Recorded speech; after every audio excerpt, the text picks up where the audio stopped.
এই কলাবাগান গেট সংলগ্ন এই সরকারি বনের ভিতরে এই রাত্রে রাত্রে আসে অবৈধ কাজ চালায়, আবার সকাল হওয়ার আগেই ওরা চলে যায়।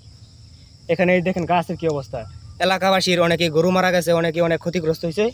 আবার হচ্ছে এটার এত পরিমাণ দুর্গন্ধ আর ধোঁয়া, কালো ধোঁয়া, 1 কিলোমিটার পর্যন্ত বাড়ি ঘরে মানুষ রাত্রে একদম থাকতে পারে না, কথা বলে এমন। প্রতিদিন রাত্রি আসে? প্রতিদিন রাত্রে আসে, আবার সকাল হওয়ার আগে ওরা চলে যায়। আমাদের এলাকার যত গবাদি পশু ছিল সবাই এখানে কিন্তু আসে, এখানে গাছপালা অনেক কিছু লতাপাতা আছে, এই জন্য খাইতে আসে।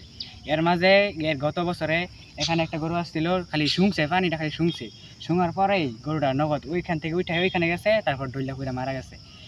এর আগেও কয়েকটা কিছু ঘটনা ঘটছে এমন। আর এটা যখন পুরাই, এই যে কয়লা দিয়ে যখন পুরাই, এটা ধোঁয়া যখন যায় এদিকে মিনিমাম 3 কিলোমিটার পর্যন্ত ধোঁয়া উড়েই যায়। এর গন্ধে আরো 1 কিলোমিটার পর্যন্ত গন্ধেই মানে থাকান যায় না বাড়িতে, ঘরের ভিতরে মানুষের সমস্যা।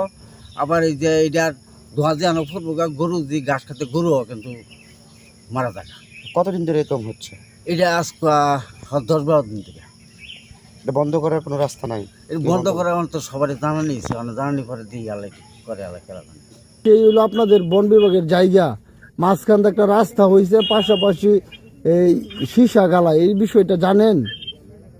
ভাই একটু আমার মোবাইলে একটু মেসেজটা দিয়ে দেন তো দয়া করে। আপনি কি নতুন আসছি, সব জায়গা তো চিনতে পারি নাই। এটা তো দীর্ঘদিন যাবৎ জানানো হচ্ছে, এলাকাবাসী বিভিন্ন অভিযোগ দিচ্ছে, তা আপনারা জানেন না, এখন অবগত হন নাই? না, আমার কাছে কেউ তো এখন পর্যন্ত বলে নাই ভাই। দীর্ঘদিন না, আমি তো আসছি অল্প দিন হলো, 15 দিনও হয় নাই আমার। ঠিক আছে।